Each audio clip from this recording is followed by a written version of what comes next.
साथियों नमस्कार, स्वागत है आपका अपने चैनल सक्सेस जंक्शन एक कदम सफलता की ओर में। और हम लेकर के आ गए आपके लिए एमपीपीएससी 2020 और 2021 की दृष्टि से अति महत्वपूर्ण आपका टॉपिक है यूनिट 5 का मध्य प्रदेश एवं भारतीय राज्य व्यवस्था।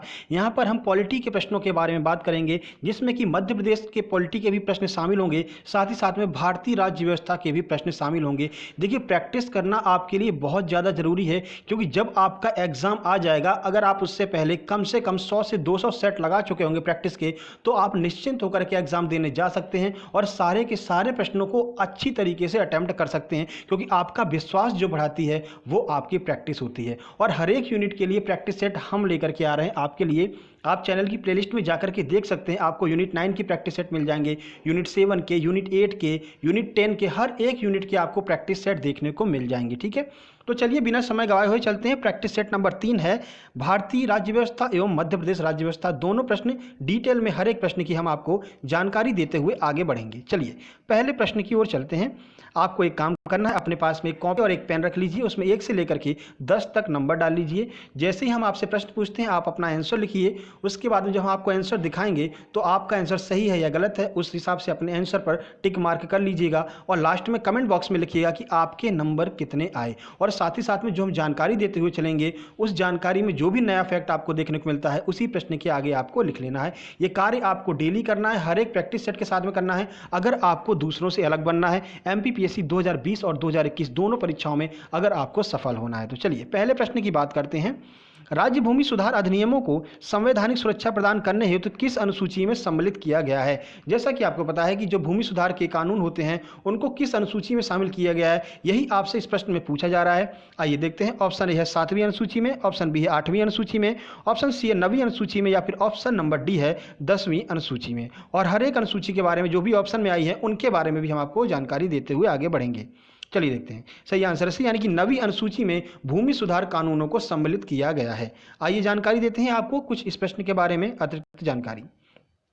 तो देखिए, राज्य भूमि सुधार अधिनियमों को संवैधानिक सुरक्षा प्रदान करने हेतु प्रथम संविधान संशोधन 1951 के दौरान 9वीं अनुसूची में जोड़ दिया गया था, यानी 1951 में 9वीं अनुसूची में जोड़ दिया गया था। तो यहाँ से आपको एक प्रश्न और मिल रहा है कि भारत का प्रथम संविधान संशोधन कब हुआ था? तो 1951 में प्रथम संविधान संशोधन हुआ था। आपको टिक मार्क करके आगे लिख लेना है। 7वीं अनुसूची की बात करते हैं तो 7वीं अनुसूची का संबंध विधायी शक्तियों के वितरण से है। 8वीं अनुसूची की बात करते हैं तो 8वीं अनुसूची में भारत की 22 भाषाओं के बारे में बताया गया है, जिनका संविधान में वर्णन किया गया है। ठीक है, 10वीं अनुसूची की बात करते हैं। 10वीं अनुसूची दल बदल विरोधी कानूनों से संबंधित है। दा से 10वीं अनुसूची, दा से दल बदल विरोधी कानून, इस तरह से आप याद कर सकते हैं। ठीक है, तो पहला प्रश्न यहां से क्लियर हुआ। बहुत सारे प्रश्नों की जानकारी आपको एक ही प्रश्न में मिल गई। चलिए आगे बढ़ते हैं, प्रश्न नंबर 2 की ओर चलते हैं। तो देखिए, प्रश्न नंबर 2 आपसे क्या पूछ रहा है? भारत एक गणतंत्र राज्य है, इसका अर्थ क्या है? ठीक है, तो क्या होता है गणतंत्र का मतलब? इन्हीं 4 ऑप्शन में से आपको आंसर बताना है। ऑप्शन ए है सभी मामलों में अंतिम अधिकार जनता के पास में है। ऑप्शन बी है भारत में संसदीय शासन नहीं है। ऑप्शन सी है भारत में वंशानुगत शासन नहीं है, या फिर ऑप्शन नंबर डी है भारत राज्यों का संघ है। बताइए क्या होगा आंसर? मुझे पता है आप इस प्रश्न में कंफ्यूज हो रहे होंगे। चलिए उम्मीद करते हैं आपने आंसर लगा लिया होगा। आइए देखते हैं सही आंसर क्या है। तो इस प्रश्न का सही आंसर है सी, यानी कि भारत में वंशानुगत शासन नहीं है, इस वजह से भारत एक गणतंत्र राष्ट्र है। देखिए, तो गणतंत्र का आशय है कि राष्ट्र का प्रधान व्यक्ति निर्वाचित होता है, ठीक है, जिसका चुनाव किया जाता है। यहाँ वंशानुगत शासन नहीं होता है। जहाँ पर भी गणतंत्र होगा वहाँ वंशानुगत शासन नहीं होगा। भारत में राष्ट्र का प्रधान अर्थात राष्ट्रपति निर्वाचित होता है। इस प्रकार कह सकते हैं कि भारत एक गणतंत्र राष्ट्र है। ठीक है, उम्मीद करते हैं चीज़ें आपको समझ में आ रही होंगी। अगर सारी जानकारी आपको समझ में आ रही हो तो अभी लाइक के बटन पर प्रेस कर दीजिए और वीडियो को लाइक कर दीजिएगा। चलिए प्रश्न नंबर 3 की ओर चलते हैं। वीरेंद्र कुमार सकलेचा के पश्चात मध्य प्रदेश के मुख्यमंत्री कौन बने थे? एमपी राज्य व्यवस्था का यह प्रश्न है। आइए ऑप्शन देखते हैं। ऑप्शन ए है दिग्विजय सिंह, ऑप्शन बी है सुंदरलाल पटवा, ऑप्शन सी है कैलाश जोशी, या फिर ऑप्शन नंबर डी है अर्जुन सिंह। उम्मीद करते हैं आपने आंसर लगा लिया होगा, क्योंकि आपकी बहुत अच्छी तैयारी चल रही है एमपीपीएससी की। अब खाली आपको प्रैक्टिस करना बाकी रह गया है और अपनी कमियों को तराशना बाकी रह गया है। चलिए आंसर देखते हैं। सही आंसर भी, यानी कि सुंदरलाल पटवा को यहाँ पर मुख्यमंत्री बनाया गया था वीरेंद्र कुमार सकलेचा के बाद में। आइए कुछ जानकारी आपको देते हैं। तो देखिए डेट आपको याद रखनी है। वीरेंद्र कुमार सकलेचा 18 जनवरी 1978 से 19 जनवरी 1980 तक मध्य प्रदेश के मुख्यमंत्री रहे। इनके बाद 20 जनवरी 1980 से 17 फरवरी तक का जो कार्यकाल है वो सुंदर लाल पटवा का कार्यकाल था। ठीक है, तो याद रखिएगा 18 जनवरी को आपके वीरेंद्र कुमार सकलेचा बने थे, जो कि कब तक रहे थे, 19 जनवरी 1980 तक रहे थे। फिर 20 जनवरी 1980 से सुंदर लाल पटवा को मुख्यमंत्री बनाया गया था। चलिए आगे बढ़ते हैं, प्रश्न नंबर 4 की ओर चलते हैं। और आपको एक प्रश्न और बता दें कि मध्य प्रदेश का जो मुख्यमंत्री है जिसका कार्यकाल जो है बागियों के आत्मसमर्पण के लिए प्रसिद्ध रहा है, बताइए वो कौन सा मुख्यमंत्री था। तो उम्मीद करते हैं आपको पता होगा, हमने परसों की वीडियो में ही आपको बताया था अर्जुन सिंह का जो कार्यकाल है उसमें बागी और डाकू, जो चंबल के डाकू हुआ करते थे, उन्होंने सबसे ज़्यादा आत्मसमर्पण उनके काल में किया था। यह प्रश्न भी बन सकता है। प्रश्न नंबर 4 की बात करते हैं। किस संविधान संशोधन द्वारा दिल्ली को राष्ट्रीय राजधानी क्षेत्र घोषित किया गया। ऑप्शन ए है 67वें द्वारा, ऑप्शन बी 69वें संविधान संशोधन द्वारा, ऑप्शन सी 68वें संविधान संशोधन द्वारा, या फिर ऑप्शन नंबर डी है 70वें संविधान संशोधन के द्वारा। चलिए आंसर देखते हैं। आंसर है बी यानी कि 69वें संविधान संशोधन के द्वारा दिल्ली को राष्ट्रीय राजधानी यानी कि एनसीआर का क्षेत्र का दर्जा प्रदान किया गया। आइए देखते हैं। तो देखिए 69वें संविधान संशोधन अधिनियम 1991 में देश की राजधानी दिल्ली को संघ राज्य की श्रेणी में कायम रखते हुए इसके लिए विधानसभा और मंत्रिपरिषद का उपबंध किया गया। साथ ही अनुच्छेद 239 ए में संघ राज्य क्षेत्र दिल्ली को राष्ट्रीय राजधानी क्षेत्र घोषित कर दिया गया। ठीक है, तो ये प्रश्न आपका यहाँ पर क्लियर हुआ। 69वें संविधान संशोधन द्वारा 1991 में ही जो देश की राजधानी दिल्ली है उसे विधानसभा और मंत्रिपरिषद भी दिया गया, साथ ही साथ में राष्ट्रीय राजधानी क्षेत्र भी घोषित कर दिया गया अनुच्छेद 239 ए के द्वारा। ठीक है, चलिए प्रश्न नंबर 5 की ओर चलते हैं। देखिए प्रश्न नंबर 5, भारतीय संविधान की 5वीं अनुसूची के अनुसार मध्य प्रदेश के निम्नलिखित जिलों में से कौन सा शामिल है। तो भारतीय संविधान की 5वीं अनुसूची में कुछ उपबंध किए गए हैं, तो नीचे ऑप्शन दिया गया, उनमें से कौन सा मध्य प्रदेश का ऐसा जिला है जो उन उपबंधों को फॉलो करता है। आइए देखते हैं। तो ऑप्शन ए है Mandla, option B Hoshangabad, option C है सागर, या फिर ऑप्शन नंबर डी है अनूपपुर। तो कौन सा जिला जो है वो भारतीय संविधान की अनुसूची 5 को फॉलो करता है। आइए देखते हैं। पहले आपको बताते हैं अनुसूची 5 में क्या दिया गया है। सही आंसर है ए यानी कि मंडला जिला जो है वो अनुसूची 5 को फॉलो करता है। चलिए आपको जानकारी देते हैं अनुसूची 5 के बारे में।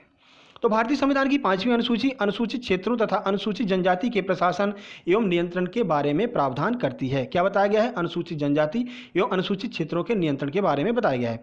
प्रश्न में दिए गए विकल्पों में से प्रदेश का आदिवासी बहुल जिला जो है वो है मंडला, और इस वजह से मंडला जो है 5वीं अनुसूची को फॉलो करता है। जो उपयुक्त आंसर आपको दिए गए, ऑप्शन दिए गए, उनमें मंडला एक ऐसा जिला है जिसमें सबसे ज़्यादा आदिवासी पाए जाते हैं, इस वजह से अनुसूची 5 को फॉलो करेगा आपका ये मंडला जिला। ऐसे प्रश्न आपको देखने को मिलेंगे जब प्रश्न पत्र के स्तर को जो है ऊपर उठाया जाएगा, कुछ अच्छे लेवल के प्रश्न आपको देखने को मिल सकते हैं। चलिए प्रश्न नंबर 6 की ओर चलते हैं।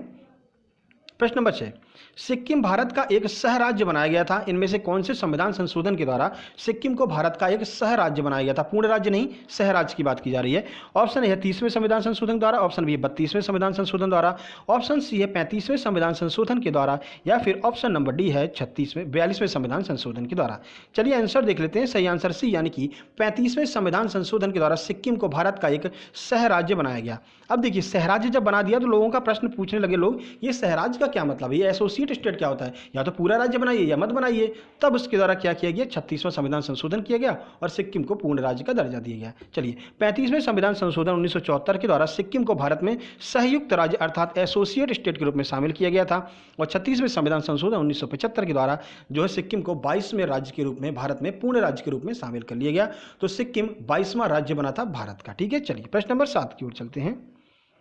देखिए प्रश्न नंबर 7, राज्यसभा में मध्य प्रदेश को प्राप्त सीटें किस वर्ष की जनगणना का परिणाम है। ऑप्शन ए है 2003 की जनगणना, ऑप्शन बी 1961 की जनगणना, ऑप्शन सी है 1971 की जनगणना, या फिर ऑप्शन नंबर डी है 1991 की जनगणना। चलिए आंसर देखते हैं इसका।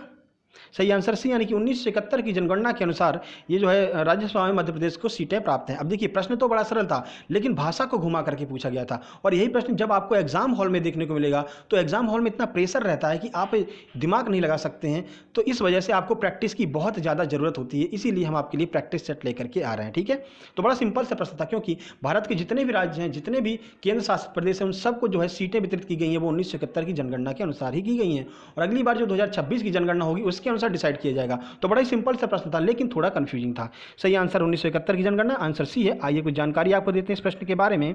तो देखिए राज्यसभा में मध्य प्रदेश की कुल 11 सीटें हैं, जैसा कि आपको पता है, जो कि मध्य प्रदेश को 1971 की जनगणना के अनुसार प्राप्त हुई हैं। वहीं लोकसभा में मध्य प्रदेश की कुल 29 सीटें हैं और विधानसभा में कुल 230 सीटें हैं। ठीक है, चलिए आगे बढ़ते हैं, प्रश्न नंबर 8 की ओर चलते हैं। प्रश्न नंबर 8, उल्फा क्या है? सीधा सा आपसे प्रश्न पूछा है कि जो उल्फा होता है, ULF है, वो क्या है? ऑप्शन ए है आसमान से एक जमीन पर गिरने वाला एक पिंड, ऑप्शन बी है एक उग्रवादी संगठन, ऑप्शन सी एक न्यूक्लियर बॉम्ब, या फिर ऑप्शन नंबर डी है भारत द्वारा तैयार की गई एक मिसाइल। चलिए आंसर देखते हैं। सही आंसर है बी, यानी कि एक उग्रवादी संगठन है। कौन? उल्फा। आइए इसके बारे में आपको कुछ जानकारी देते हैं। तो देखिए, तो उल्फा जो है वो एक उग्रवादी संगठन है जिसका संबंध असम राज्य से है। पूरा नाम आपको याद रखना है, उल्फा का फुल फॉर्म पूछा जा सकता है। तो देखिए इसका फुल फॉर्म क्या है, तो United liberation front of Assam जो है वो इसका फुल फॉर्म है। इस संगठन का उद्देश्य सैन्य संघर्ष के जरिए संप्रभु समाजवादी असम राज्य को स्थापित करना है। परेश बरुआ तथा अन्य के द्वारा 1979 में इसकी स्थापना की गई थी। तो उल्फा के बारे में आपको जानकारी मिल गई। इसका फुल फॉर्म आप याद रखिएगा। असम में यह जो है उग्रवादी संगठन है, 1979 में परेश बरुआ के द्वारा इसकी स्थापना की गई थी। चलिए अगले प्रश्न की ओर चलते हैं। अगला प्रश्न आपके सामने आ रहा है, प्रश्न नंबर 9 मध्य प्रदेश की राज्य व्यवस्था से संबंधित है।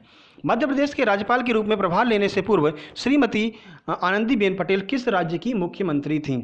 ऑप्शन ए है उत्तर प्रदेश, ऑप्शन बी है राजस्थान, ऑप्शन सी है गुजरात, या फिर ऑप्शन नंबर डी है छत्तीसगढ़। चलिए आंसर देखते हैं। सही आंसर सी, यानी कि गुजरात की मुख्यमंत्री थी आनंदीबेन पटेल, इससे पहले जब उन्होंने मध्य प्रदेश के राज्यपाल का कार्यभार संभाला था।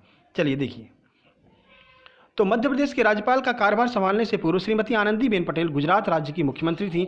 वर्तमान में इनके पास क्या है, तो मध्य प्रदेश का राज्यपाल के साथ साथ में उत्तर प्रदेश के राज्यपाल का भी अतिरिक्त प्रभार जो श्रीमती आनंदीबेन पटेल है उनके पास में अभी फिलहाल दिया गया है। ठीक है, चलिए आगे बढ़ते हैं, प्रश्न नंबर 10 की ओर चलते हैं। प्रश्न नंबर 10 आपके सामने आ रहा है, निम्नलिखित में से भारत में नागरिकता निर्धारण का विशिष्ट अधिकार किसके प्राप्त है? मतलब कौन यहाँ पर नागरिकता के अधिकारों का, नियमों का यहाँ पर निर्धारण कर सकता है? चलिए देखते हैं। ऑप्शन ए है राष्ट्रपति को, ऑप्शन बी है प्रधानमंत्री को, ऑप्शन सी है उपराष्ट्रपति को, या फिर ऑप्शन नंबर डी है संसद को। उम्मीद करते हैं आपने आंसर लगा लिया होगा। चलिए आगे बढ़ करके आपको आंसर की जानकारी देते हैं। सही आंसर क्या है? सही आंसर है डी, यानी कि संसद को यह अधिकार प्राप्त है कि नागरिकता के नियमों को यहाँ पर बनाने का अधिकार संसद को प्राप्त है। देखिए, चलिए आपको जानकारी देते हैं।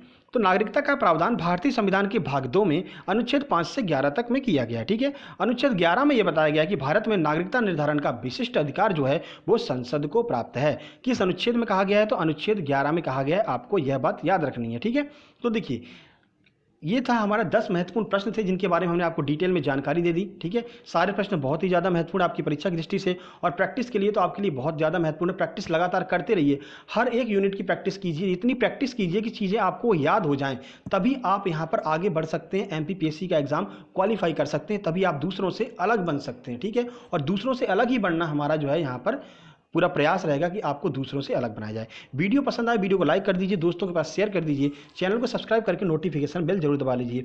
आपको बता दें रोज सुबह 7:30 बजे हम आपके लिए यूनिट 8 से संबंधित जो भी आपकी करंट अफेयर के प्रश्न होते हैं 360 डिग्री, यानी कि हर एक एंगल से हम हर एक करंट अफेयर को यहाँ पर कवर करते हैं, पूरी से पूरी जानकारी आपको दी जाती है। तो वो वीडियो आपको जरूर देखना है, वहाँ से आपकी यूनिट 8 बिल्कुल क्लियर होती हुई चलेगी। तो आज सुबह भी हमने अपलोड किया, जाकर के देख लीजिएगा। MPPSC की दृष्टि से बहुत ही ज़्यादा महत्वपूर्ण है वो वीडियो भी। बाकी हम आपके लिए प्रतियोगिता दर्पण यहाँ पर आ गई है मई माह की, तो उसके जो है जो आपके 1 लाइन फैक्ट होते हैं, सार संग्रह जो होता है आपकी परीक्षा की दृष्टि से बहुत ज़्यादा महत्वपूर्ण होता है। प्रतियोगिता दर्पण का सार संग्रह वो भी आज आपको देखने को मिल जाएगा, उसमें भी हम आपको प्रश्नों की जानकारी डिटेल में देंगे। वैसे सार संग्रह में 1 लाइन फैक्ट दिए रहते हैं, लेकिन हम प्रयास करेंगे कि आपको अधिक से अधिक जानकारी प्रदान की जाए। ठीक है, तो जल्दी मिलते हैं एक नई वीडियो में, तब तक के लिए नमस्कार, धन्यवाद।